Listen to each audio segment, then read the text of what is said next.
the difference between working class culture, which focuses on connections with others and the good of the group, and middle class culture, which focuses on the advancement of the individual. Working class culture, which tends to be much more direct,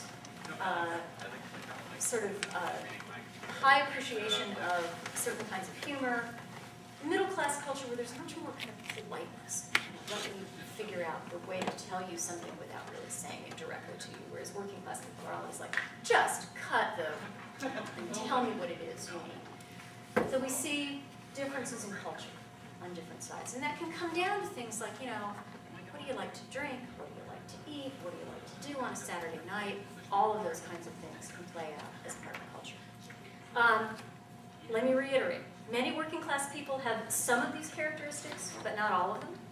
People have some of these characteristics some of the time, in some situations.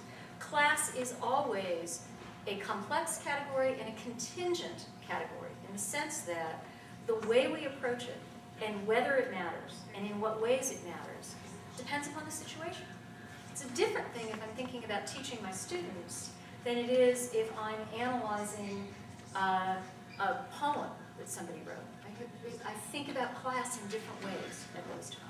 And we have to have that flexibility. And we would argue, from the Center for Working Class Studies, that we need to not have one definition, but have a bunch of definitions to think about employment, finances, education, culture, affiliations. All of these different pieces together can give us that complex understanding of class.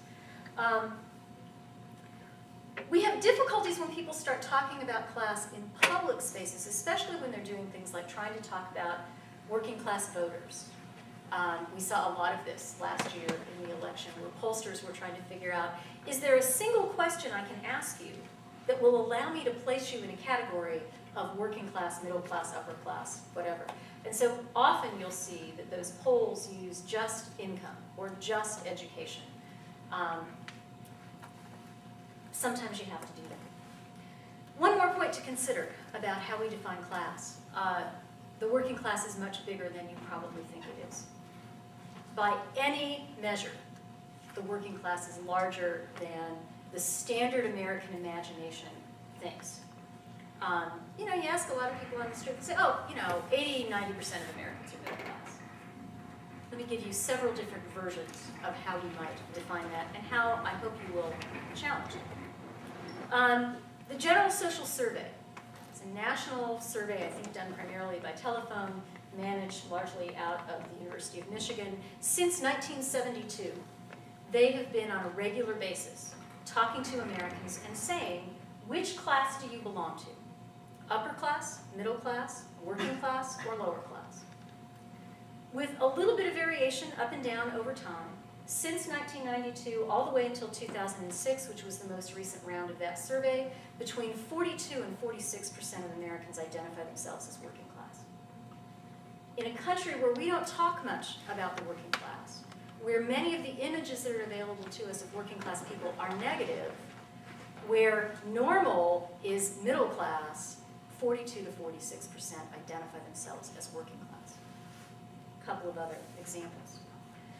Economist Michael Zweig, who draws primarily on that Marxist definition, focusing on what kind of work do you do and how much power do you have, Zweig argues that 62% of Americans are working class. If we base class solely on level of education, if you take that idea that if you don't have a bachelor's degree, you're working class, 74% of Americans are working class.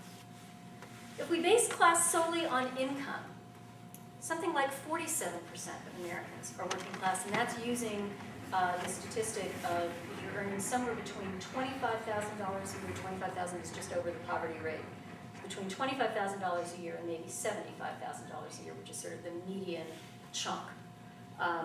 We could argue about exactly where the cutoffs ought to be, but nonetheless, it's a pretty significant proportion of the American people. And so it's worth just reminding ourselves that the working class is very much present, very much a part of American culture, and they deserve to be taken seriously, and that's really what lies at the heart of much of the work that I do. I was just thinking about, I was at a party a couple of years ago and talking with somebody I had first met, never had no idea who this person was. And she said, well, what do you do? I said, well, I run the Center for Working Class Studies at Youngstown State University. She said, is there still a working class? There is still a working class. And increasingly, the working class is going to college. So let's talk a little bit about class in higher education. You should know that attention to class and education, especially higher education, is one of the dominant sort of threads in working class studies. If you go to a working class studies conference, you will see more sessions about pedagogy, about how do we teach working class students, or about issues of, what are working class students bringing to the classroom, or maybe about how should we teach about class, than any other single topic. I was on the committee last year putting the conference together, and the committee that was dealing with art had 15 proposals, and the committee that was dealing with history had 30 proposals, and the committee that was dealing with education and pedagogy, we had 75 proposals to go through. Lots and lots of people are interested in this. They're interested in it in part because many of them come from working class backgrounds. So a significant number of academics who actually come from working class backgrounds. They're interested in it because they're teaching working class students. And they're interested in it because even if they're at institutions that are not dominated by working class students, like the University of Wisconsin, they are interested in class. And they know that there are working class students out there. They also are interested because they believe that class matters. And they know that we ought to be paying attention to it. They understand that the social class that you come from will in part shape your experience in education. And that for working class students especially, and especially working class students who go to schools where they are not the majority, there's some issues that tend to come up. Some of these are true for working class students across the board. I see it in my students at Youngstown State, probably over half of whom are the first in their family to go to college and are coming from largely working class backgrounds. But I bet you see it even more if you talk to your colleagues here at Wisconsin. The first are internal tensions. Going to college, leaving your family behind and going to college can put a lot of pressure on you if you come from a working class community. Part of it goes back to that idea that if you come from a working class community, you may not feel a great deal of trust in the middle class. And you may not have a lot of admiration for the middle class. And college is all about making you middle class. So here you are in this endeavor that everyone in your family wants you to succeed at because they want you to do better than they did. But all your life you've been hearing about people who do desk jobs, that all they do is push pencils around it. They don't actually do any productive work.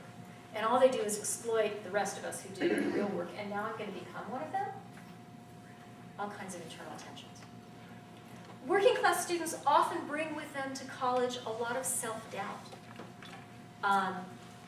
Imposter syndrome, I think, runs across a lot of higher education. It seems to carry on especially well through graduate school. Everybody thinks that I don't really belong here. One of these days they're going to figure out that I'm not smart enough. But this is especially true of working class students because they arrive here and they recognize very quickly that this is not a place where they really belong. And they're trying to figure out, well, how do I make a place for myself here? And they recognize that there are assumptions and things going on here that are different from what I had at home. And I don't really know how to navigate it. There may be tensions between commitment to family and commitment to your education. It's a regular occurrence for me that students tell me that they can't be in class next week because a family member has something going on that they need to help with. So my sister is having surgery next week. I have to stay home and take care of her 2-year-old. That is that sense of a sort of tension between, I know I should be in school, but family comes first. And that may put you often in a feeling of being sort of pulled between the two worlds.